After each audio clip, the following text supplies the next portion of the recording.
Welcome to the JMax Fitness Podcast. I am your host, Jason Maxwell, and today we're going to be talking about something a little bit different. So you see, about 2 days ago, I got an email from a guy named Jerry, and Jerry was asking me, he was like, hey, I know you promote a lot of stuff saying that you can get bigger and stronger if you do this program, but here's the thing, I only want to get stronger. I'm happy with how big I am, so I don't want to get any bigger. So what should I do? And this is something that a lot of people do have a problem with, because after they do get big, not everyone wants to get too big. I know this is kind of like a cliche thing to say, but it is very true. Not everyone wants to get too big. An example of this is powerlifters and weightlifters. They want to stay in the lowest weight class possible, so they don't want to get too big, but they want to get as strong as possible. Alternatively, someone like you might just not want to get too big, but you just want to get stronger now because you always want to have a goal in the gym. And let's be frank, being strong is pretty badass and it's pretty awesome. So this podcast is for you guys. Essentially, it comes down to two things to build muscle. Number one is you need to eat more. You need to eat more than your maintenance calories. So you need to have enough calories to support weight gain. Whether that's fat or muscle, you need enough calories to support that. So if you're not eating above maintenance calories, that means that you're not going to be gaining weight. Obviously, if you are eating maintenance calories, there is the possibility that you will gain muscle and lose fat. That's called recomping. It's totally possible, but that kind of depends on variable 2. So variable 2 for building muscle is, I'm going to say, it's volume. And by volume, I mean the total number of sets and reps under an adequate load. Because a lot of people, they talk about volume as your total number of sets and reps per week, but let's face it, it needs to be under an adequate load to be able to build muscle. And that is very important when we're talking about volume. So you have your eating, your enough calories to build muscle, and you have enough volume to build muscle. So obviously there's a certain number of sets and reps. We're going to call this your minimum effective volume to build muscle, and a minimum effective volume to build strength. So if you're a beginner, your minimum effective volume to build muscle and your minimum effective volume to build strength might be the same. That could be something as 30 total reps under load per week. But as you get stronger, as you progress, as you move from a beginner to an intermediate to an advanced, these minimum effective volume to build muscle and the minimum effective volume to build strength, those change. So what happens is you start to build muscle, you start to build strength, you get stronger. And it makes sense because you need muscle to you need a muscle to move a weight, and you need muscle to be strong. But once you become better at lifting weights, once you become an intermediate, that changes because you do have enough muscles to support it. And then it's just in terms of getting that muscle stronger and not necessarily getting that muscle bigger. So the place, if you think about it like a spectrum, so let's say at the start of the spectrum is 0, and then at the end of the spectrum is, let's just say, 100%. So that's your spectrum right there. And what you want to do is eventually you're going to have your minimum effective volume for strength. And this is going to be lower than your minimum effective volume for hypertrophy. So somewhere between your minimum effective volume for strength and your minimum effective volume for hypertrophy, in this section right here is where you want to be training, because you want to be training over the minimum effective volume for strength because you want to build strength. But you want to be training under the minimum effective volume for building muscle because you don't want to build muscle. So you want to be somewhere in between here. So for an example, let's say, I'm just going to throw out numbers here. Let's say your minimum effective volume for strength is like 60 reps per week. And your minimum effective volume for building muscle is, let's say, 80 reps per week. So you can train anywhere between 60 and like 79 reps under volume per week, and you're probably not going to build much muscle, and you're going to be able to build a lot of strength. So if you stay in that kind of that range, you're going to be okay. And once you go over your minimum effective volume for building muscle, well, then you're going to build muscle as well as strength. With that being said, it's super hard to know where your minimum effective volume numbers are. It's a bitch to calculate, and it takes a lot of trial and error. So the best thing to do is to not even worry about those. The reason I was just teaching you about it is so you could kind of understand the approach.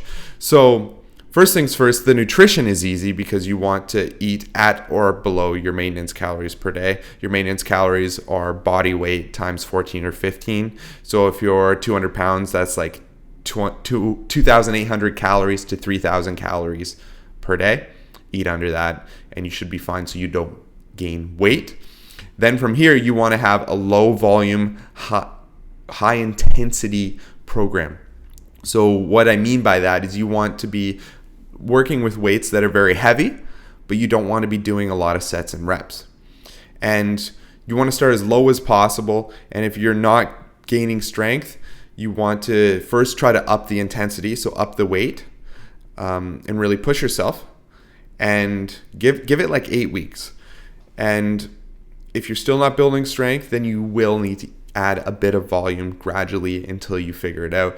So it's better to start low and work your volume up so you're still using your minimum effective volume, and then you'll find that marker there.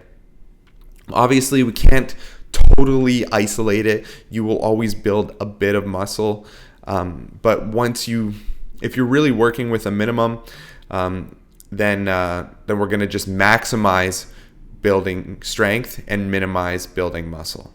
So we're talking about maximizing and minimizing instead of only building strength and not building any muscle, because that's how the real world works, guys. Okay, so for programs like this, 531 does a great job with this. It's a classic program. It's been around for a while. Works really well because it doesn't have a lot of volume, and it does work a lot with your intensity, and it's proven to get stronger. A lot of people have done it. DUP method works really well to get you strong, but some components of it, depending on what program you're doing, you're going to build muscle as well. But that all depends on your minimum effective volume for building muscle. That's why I say start out with the 3-day plan for the DUP method and go from there. I think the 3-day plan, if you're not a beginner, is still a great way to build strength. One of my favorite ways to do so, and it's a super simple program. You can learn more about that if you just search like JMax Fitness, the DUP method on Google. So DUP, daily undulating periodization. It should pop right up for you. With that being said, I can give you a certain program that I would recommend that is very, very low volume that you could try right now. I'm going to try to explain it to the best of my abilities, but I will write an article about this on medium.com. So let's say you're only going to be working out 3 days a week, and I'm only going to talk to you about squats, benches, and deadlifts because those are mainly your powerlifting movements. And you can add in a bit of movements for your assistance exercises. But I'm just giving you the bare bones approach. So there's going to be 3 days per week, and each of these days you're going to squat, bench, and deadlift. But each day you're going to have a dominant day. So let's say the first day is going to be a squat dominant. We'll say Monday. The Wednesday, the second day, will be a bench press dominant. And then Friday will be your deadlift dominant day. And what that means is if you're on the dominant day, you're going to work up to a heavy set of 5 reps. So basically the heaviest set of 5 reps you can do with leaving 1 rep in the tank. So in layman's terms, you're just using your 6 rep max weight, but you're only going to do it for 5 reps. So it's still going to be a super heavy weight, but you're just working shy of your 6 rep max, leaving that 1 rep in the tank. Once you get up to this weight, so let's say it's the squat dominant day and you're squatting, you're going to work up to your heaviest set of 5. Let's say that's 315 pounds for 5 reps. So that would mean that your 6 rep max is 315 pounds. Then what you're going to do, rest like 3 minutes, and then you're going to knock off 10% of that weight. So 10% of 315 is like 31 pounds. So what's that, like 280 to 285 pounds. That's what you'll lift for your second working set of squats, and you're going to do that for 5 reps. So basically it's one set of 5, the heaviest set of 5, leaving 1 rep in the tank, and then it's another set of 5, taking 10% off of that weight. And then you're done for squatting that day. Then you have your deadlift and your bench press for an assistance exercise. So one of these, the way it works is, let's say the second exercise, you're going to do 3 sets of 8 reps. So if we're just using squat, bench, deadlift, your squat that day on your dominant day would be the routine I just said. Your bench press that day would be 3 sets of 8. And then your deadlift that day would be 2 sets of 10. So it's not a very high volume, but it's just enough to get in that stimulus and practice the movement. And I really believe that you can get stronger by lifting in the 8 to 10 rep range as well. It helps a lot to build the lift. So you're going to need those as your assistance exercises. Then your next day, your bench press day, you're going to use that routine that I just said. Work up to your heaviest set of 5, leaving 1 rep in the tank, and then take off 10% and do another set of 5. And then you're going to deadlift 3 sets of 8, and then you're going to squat 2 sets of 10.